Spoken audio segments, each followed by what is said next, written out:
7월 14일 월요일 복음을 담는 그릇.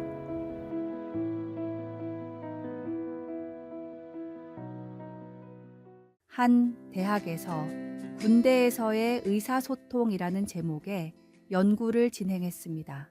해군을 대상으로 상사가 어떤 식으로 명령을 내릴 때 부하들이 더 잘 따르고 신뢰감을 형성하는지에 대한 연구였습니다.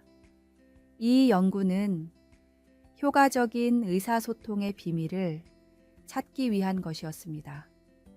부드러운 문장, 딱딱한 문장, 목소리의 높낮이, 어조 등을 다르게 나눠서 심층적으로 연구를 했는데 그 결과 내용보다는 전달 방식이 중요했습니다. 힘들고 직설적인 명령도 부드럽고 낮은 음성으로 내릴 때 부하들은 편하게 받아들였고 군인들이 바라는 휴식이나 외출 같은 명령도 고압적이거나 신경질적으로 내리면 부하들은 불편하게 생각했습니다. 같은 내용이라도 전달하는 방식에 따라 받아들이는 사람의 반응은 완전히 달랐습니다. 어떤 내용이든 목소리를 부드럽게 하고 자세를 편안하게 전달하면 받는 사람은 더 기꺼이 듣고 즉각적으로 실행했습니다. 심리학적으로도 말을 전하는 태도가 정보 전달에 70%나 영향을 미친다고 합니다. 이는 우리의 작은 말과 행동이 얼마나 중요한지를 보여줍니다. 귀한 복음을 담는 우리의 그릇은 어떻습니까? 상대방이 받기 좋은, 편하고 아름다운 그릇입니까? 우리의 작은 말과 행동도 복음을 담는 그릇이라는 사실을 잊지 말고 짧은 대화일지라도 사랑과 배려를 담아 다른 사람이 듣기 좋은 방식으로 전달하십시오. 복음의 진리만큼 중요한 것이 그 진리를 전하는 우리의 자세와 태도입니다. 오늘의 말씀. 오직 사랑 안에서 참된 것을 하여 범사에 그에게까지 자랄지라. 그는 머리니 곧 그리스도라. 오늘의 만나.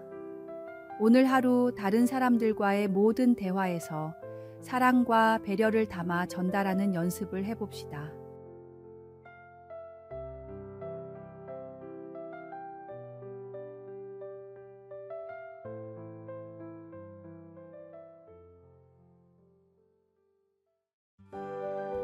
(7월 15일) 화요일 동전에 홈이 생긴 이유.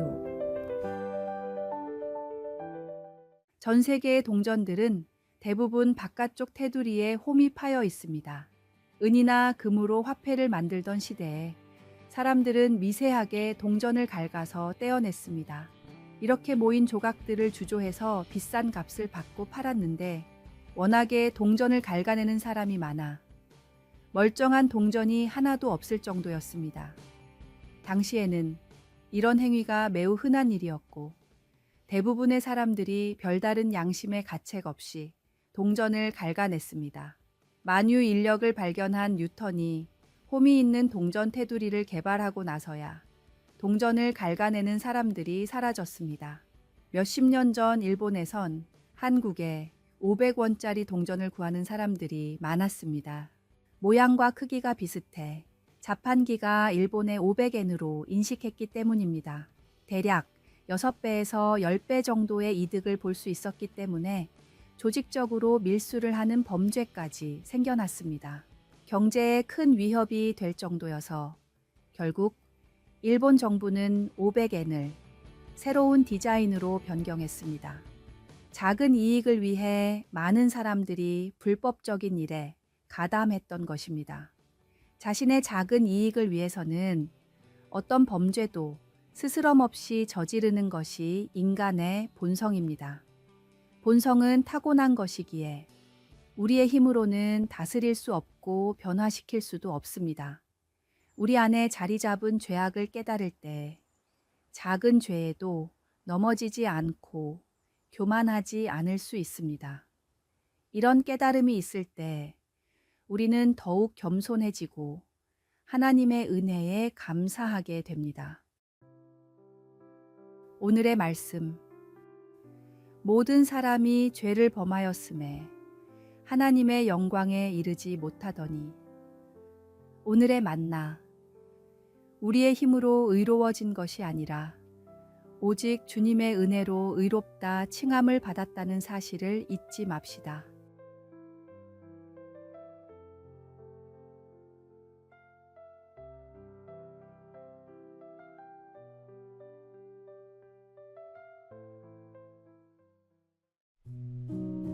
(7월 16일) 수요일. 물고기와 튜브.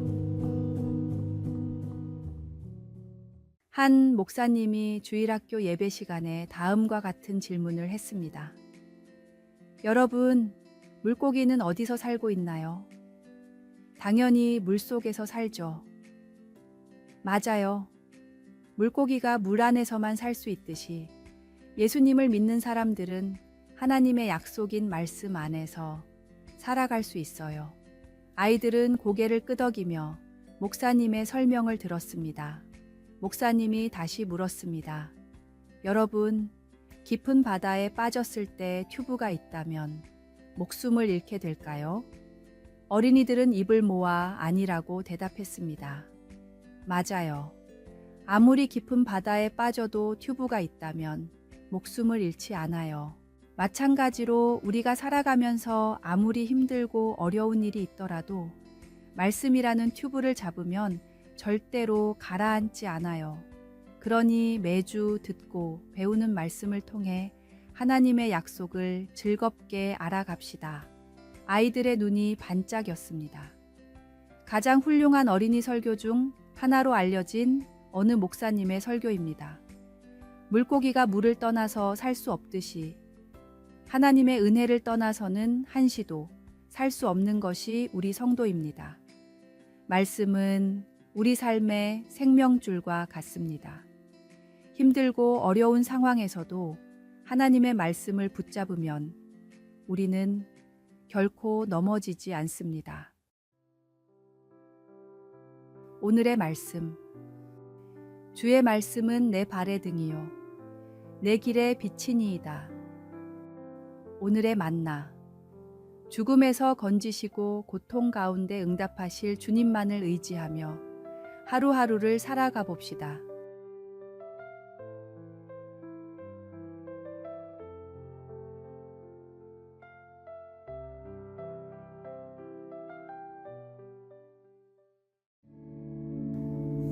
(7월 17일) 목요일. 함께 성장하는 리더십. 국내의 한 외국계 대기업은 독특한 시스템으로 회사를 운영하고 있습니다. 직원들을 능력에 따라 세 단계로 나눈 뒤 가장 낮은 등급의 직원이 많은 팀은 사원이 아닌 리더의 점수를 깎습니다. 일반적인 평가 방식과는 정반대의 시스템이었습니다.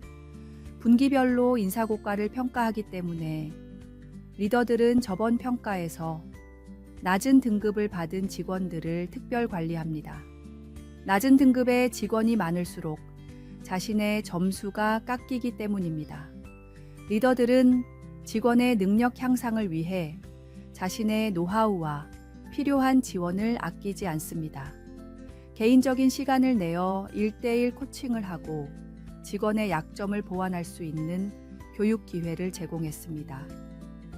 리더의 적극적 관심과 지원을 받은 직원들은 더욱 더 노력해 실력을 성장시키고 이 경험은 다시 직원들과 리더들 사이에서 공유됩니다.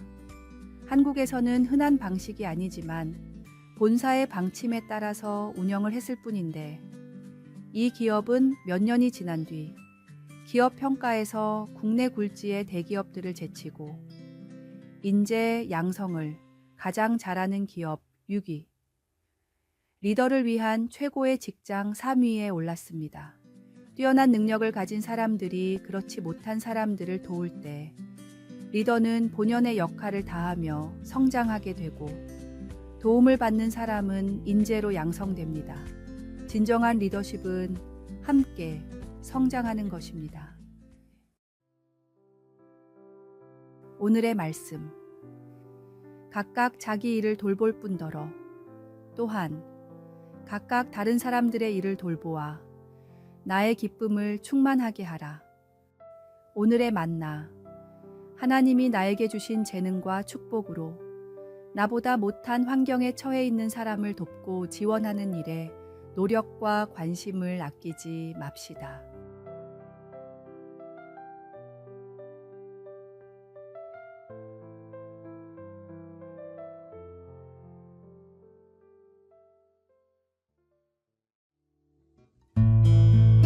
(7월 18일) 금요일. 도간에 든 줄. 한 유명한 철학과 교수에게 제자가 질문했습니다. 교수님, 도간에 든 쥐라는 말이 어떻게 가능할까요? 사람이 일부러 가두지 않는 이상 쥐가 어떻게 멀쩡한 도간에 들어갈 수 있을까요? 제자는 정말 궁금해했습니다. 교수가 대답했습니다. 잘 생각해보게. 독, 안에는 보통 쌀을 담아두지 않는가? 쥐가 처음에 발견한 독은 쌀이 가득 차 있는 독이야. 수북히 쌓여있는 쌀을 본 쥐는 너무 행복했겠지.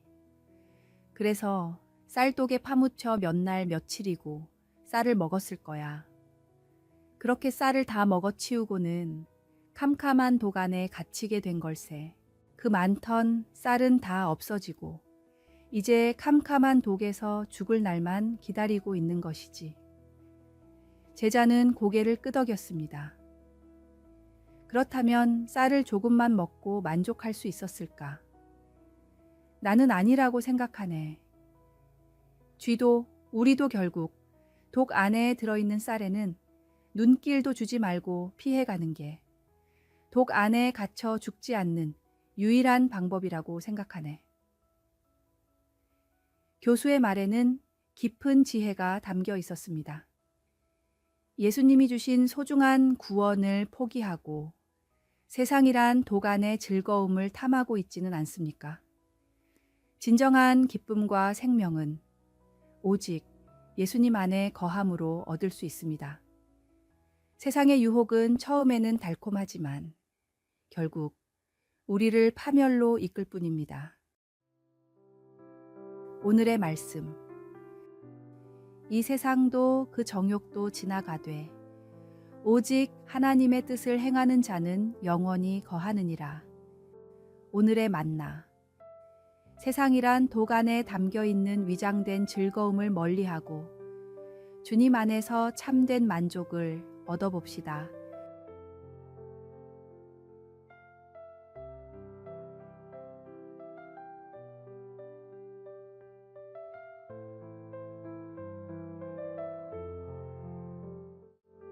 아래의 빨간색 글자 구독을 누르시어 더 많은 전도의 열매를 맺으시기를 기도합니다.